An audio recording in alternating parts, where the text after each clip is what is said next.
नमस्कार। प्रस्तुत है आज का चिंतन। किसी भी अवस्था में मनुष्य की आंतरिक पवित्रता का पूर्णतया नाश नहीं होता। वह अज्ञान के अंधेरे में ढकी सी रहती है, जैसे अग्नि को राख ढक लेती है। वैसे ही दुष्कर्मों की मलिनता में यह आंतरिक निर्मलता दबी रहती है। इस पवित्रता को पुनः जागृत करने के लिए प्रशंसा और प्रोत्साहन की आवश्यकता होती है।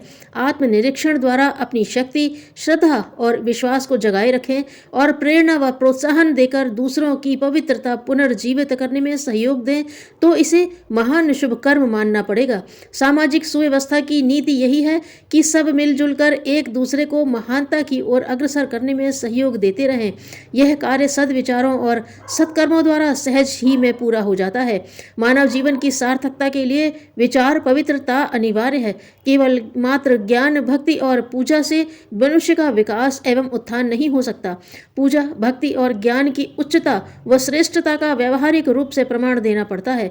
जिसके विचार गंदे होते हैं उससे सभी घृणा करते हैं।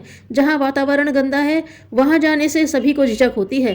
शरीर गंदा रहे तो स्वस्थ रहना जिस प्रकार कठिन हो जाता है, उसी प्रकार मानसिक पवित्रता के अभाव में सज्जनता, प्रेम और सद्व्यवहार के अभाव नहीं उठ सकते। आचार विचार की पवित्रता से ही व्यक्ति का सम्मान व प्रतिष्ठा होती है। एक राजा के दरबार में एक जौहरी बहुमूल्य हीरा लेकर पहुंचा। राजा ने अपने जौहरियों से उसका मूल्य जांचने के लिए कहा। वे सब एक मत न हो सके। तभी एक वृद्ध जौहरी आया। उसने हीरा जांचकर कहा, इसका मूल्य 99 लाख रुपए है। राजा ने पूछा, 99 लाख ही क्यों, पूरा 1 करोड़ क्यों नहीं? जौहरी ने वह हीरा बीच में रखा और उसके चारों ओर समान कोणों पर 100 हीरे रखे। बीच के हीरे से परावर्तित होकर प्रकाश 99 हीरों पर पड़ा, पर एक पर नहीं। वृद्ध जौहरी बोला, महाराज, यही इसकी कमी है, जिस कारण मैंने इसका मूल्य पूरा 1 करोड़ नहीं कहा। राजा प्रसन्न हुए, उस वृद्ध जौहरी को इनाम देने की आज्ञा दी। वहीं एक संत बैठे थे। बोले, महाराज, इन्हें इनाम भी अवश्य दें, लेकिन साथ ही मेरी ओर से एक मुट्ठी धूल भी इनके सिर पर डलवा दें। इस विचित्र उक्ति से सभी को आश्चर्य हुआ।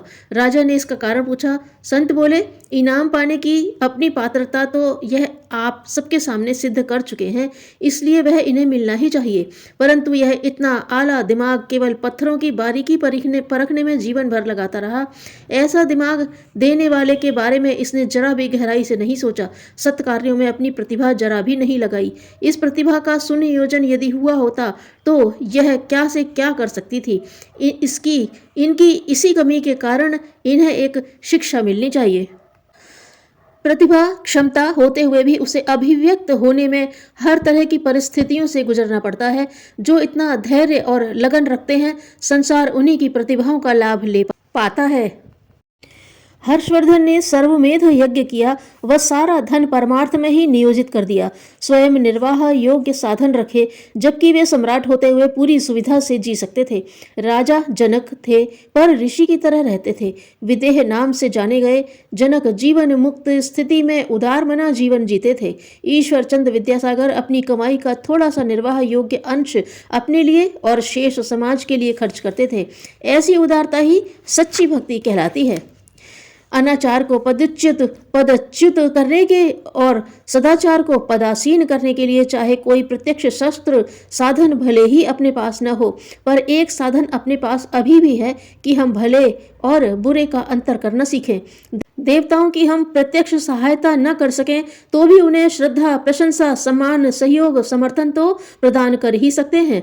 असुरों का दमन करना यदि अपने हाथ में न हो तो कम से कम उन्हें निरुत्साहित और लज्जित तो किया ही जा सकता है। सहयोग, समर्थन और सम्मान से उन्हें वंचित किया ही जा सकता है। जनता जब भले और बुरे का, उदार और निष्ठुर का, स्वार्थी और सज्जन का अंतर करने लगेगी और तदनुसार ही उसका मूल्यांकन करेगी, तो उस अंधेरे के तिरोहित होने में देर न लगेगी जिसकी आड़ में निशाचर फल फूल रहे हैं और देवताओं को निराश्रित होकर ठोकरें खाते हुए भटकना पड़ रहा है। धन्यवाद।